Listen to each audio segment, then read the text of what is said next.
Hi, I'm Mitch Gallagher from Sweetwater, and this time out we are checking out a super powerful effects processor from Meris, the LVX. Let's get started. Today we're looking at the Meris LVX. Now this is a project the company's been working on for many years. It's actually sort of a culmination of all their other effects processors, plus a whole lot more, all in one easy-to-use format.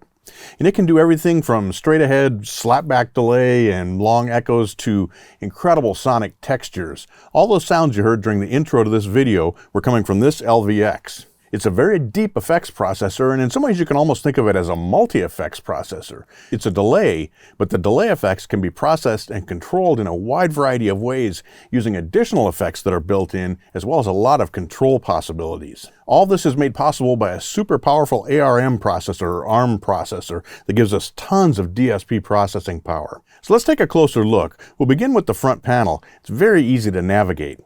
We have 4 controls that are basically always active. That's the time control, which sets the delay time. The feedback control sets the amount of feedback or the number of repeats on the delay. Over here we have the modulation control.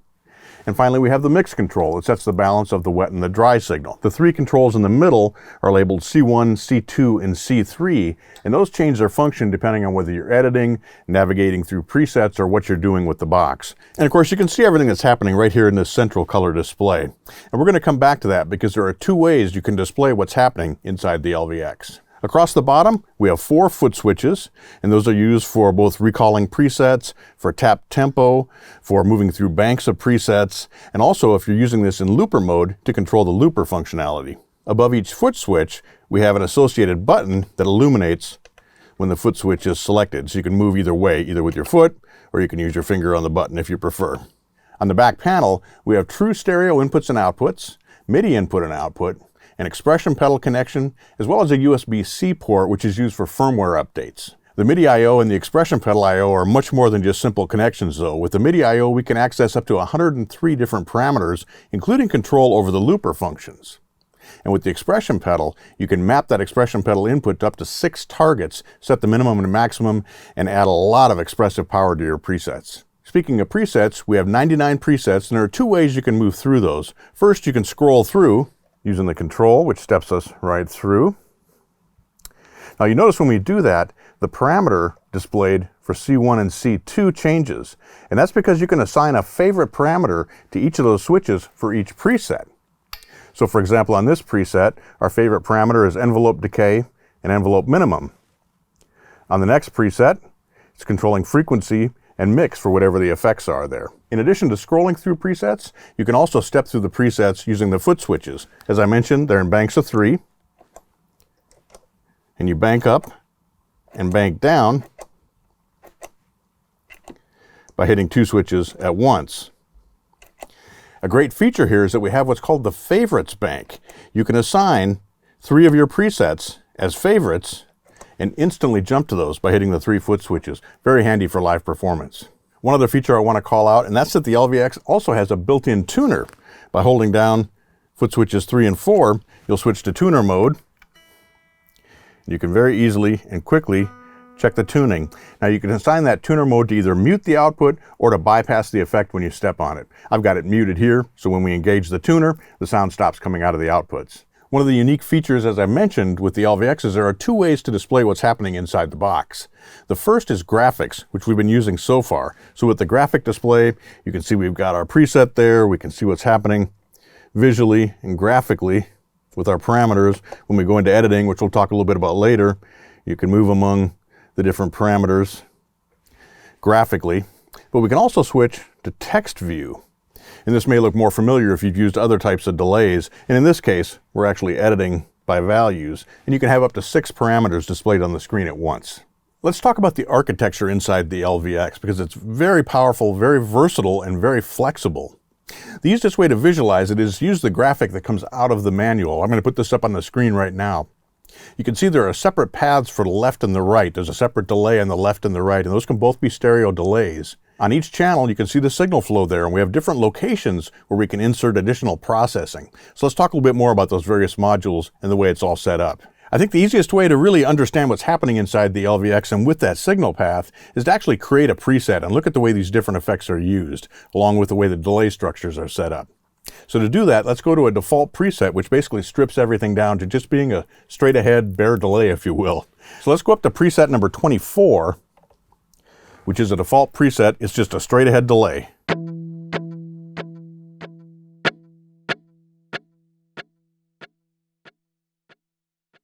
To begin, let's talk about the actual delays within the LVX. We have 3 different types. The first is digital.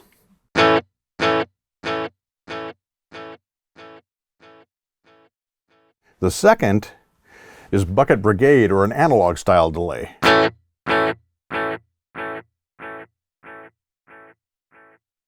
And our third type is magnetic, which would be a tape delay.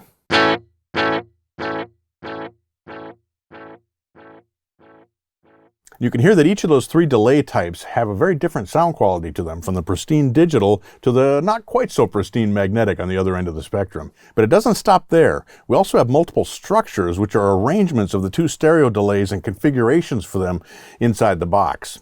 So let's explore those structures. So I'm going to leave things set on the magnetic or the tape echo. This is the straight ahead or standard structure.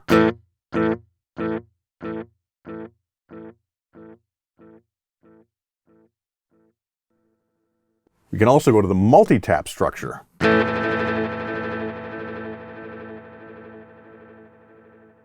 That basically splits up that standard delay into multiple taps and pans them across the stereo field. Our next structure type is multi-filter.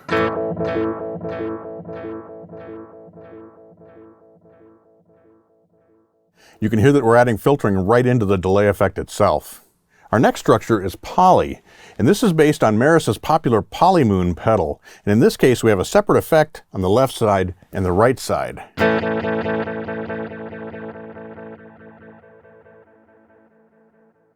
Another structure is reverse.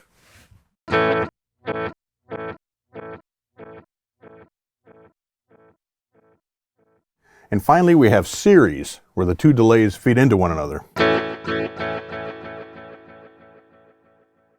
So with all those different structures and the 3 different delay types, you have a lot of flexibility for deciding exactly how you want the delay itself to sound.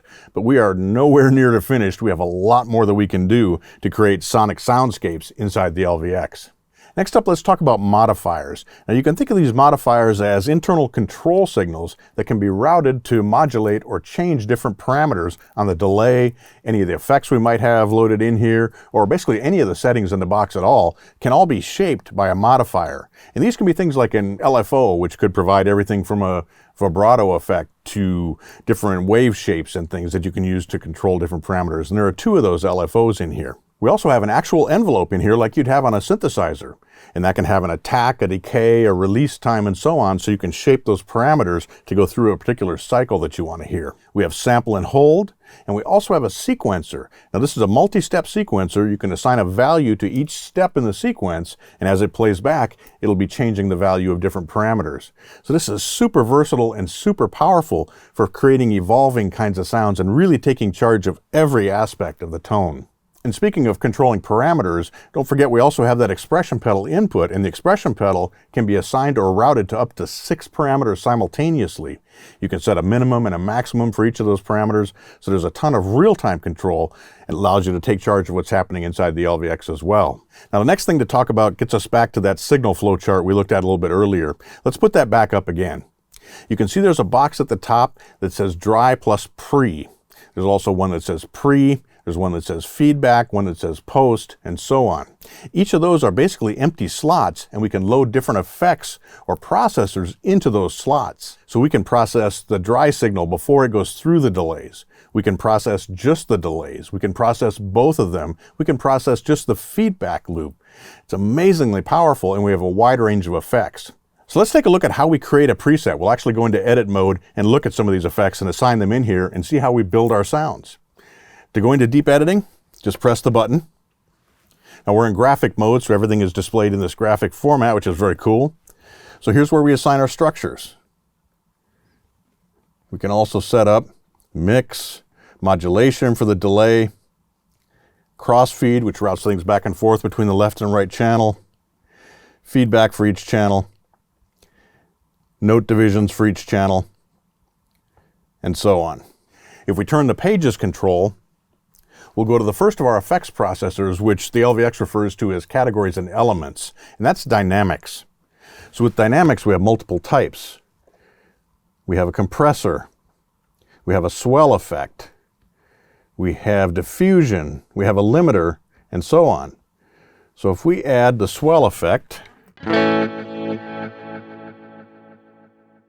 you can hear our delays swell in there. Now that's because the swell effect is being applied to just the delay and not the dry signal. Now if we turn here, we can go to location. And this is where we set where that actual effect is occurring in that signal flow chart we looked at earlier. So if we go to pre plus dry,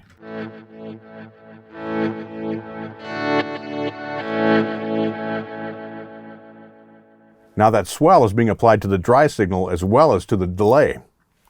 If we set it to just pre, the dry signal goes straight through, but the delay will have the swell effect.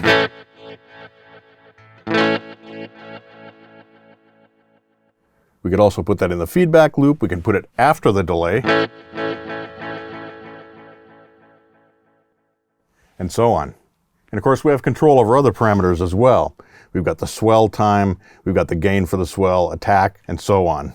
We'll turn off the dynamics, and now let's move on to our next element, which is preamp. And this is everything from a tube preamp to a variety of other special effects. So if we look at our types here, we're actually on a tube type preamp.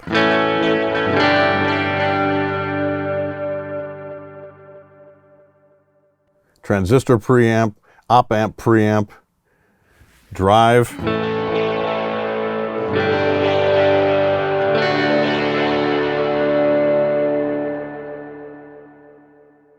once again, we have complete control over the gain level and so on, as well as the location of that drive. So we could put it on the dry plus the effect, just on the effect output, and so on. Bit crusher.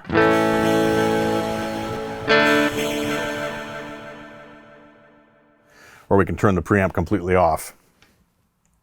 Our next category is filter effects. So we have a wide range of these available as well. So we've got ladder effect, we've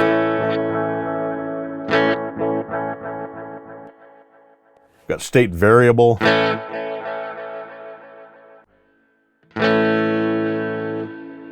comb filtering, parametric, and so on. And a lot of control and a lot of shaping capability here as well. And remember, any of those modifiers, the LFOs, the envelope, and so on, can all be routed to control the parameters of any of these elements. Our next category is pitch effects. We've got polyphonic pitch,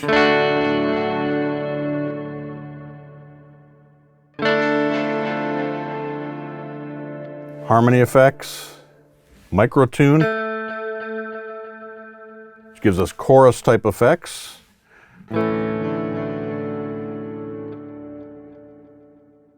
We've also got lo-fi effects in this category. So a wide range of textures there as well. Let's go ahead and set that to the polychroma.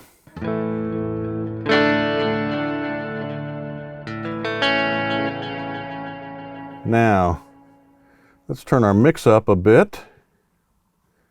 Let's set our pitch. And let's set our location to just pre. So our dry signal will go through, but before the signal goes into the delay, it'll be processed by the pitch shifter.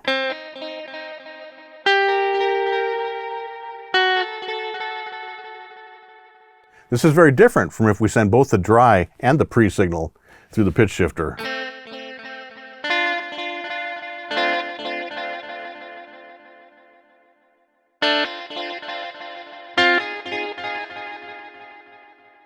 We could also put the pitch shifter just into the feedback loop. You can hear the pitch ascending there because every time the signal feeds back, it goes through the pitch shifter again.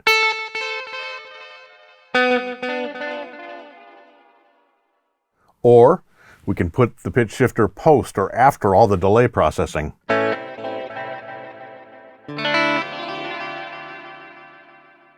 So in this case, the dry signal is going straight through, the dry signal is going through the delay, then it's being processed by the pitch shifter. But I like this back going just through the delay effects. So we've got dry signal, plus we've got pitch shifted effects. If we move on to our next category, we've got modulation. Now this is different than modulation in the actual delay effect. We have modulation that can be applied there as well, just like with any other delay. But with this modulation category, we're actually talking about things like chorus, flange, and so on that can be applied to the actual analog delay or any other signal within the box. So if we look at our types, we could add a chorus.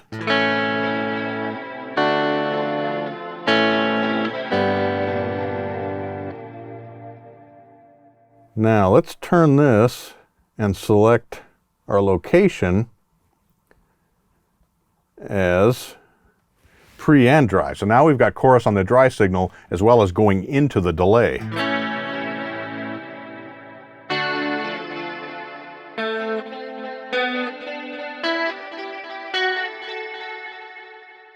Or we could send that just into the delay.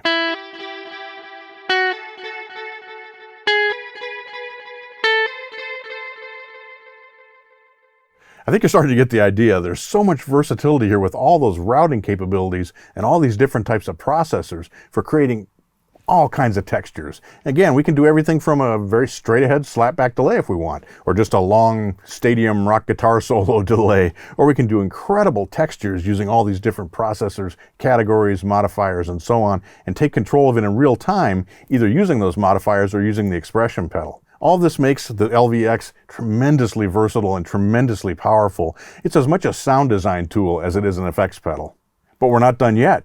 There's also a looper built into the LVX. It's a 60-second stereo looper, and you can place the loop anywhere in that signal path that you could place any of the other effects. So we could put it on the dry signal plus a signal that's feeding into the delay. Or we could put it just on the signal that's feeding the delay. Or we could put the looper into the feedback loop. We could put it post-delay, or we can put it after everything and have it be the final stop in the process. So this gives you, again, a wide range of possibilities for creating an incredible variety of different sonic textures. Finally, we have system settings, which are called globals inside the LVX. If we scroll to that page, we can go through the different types.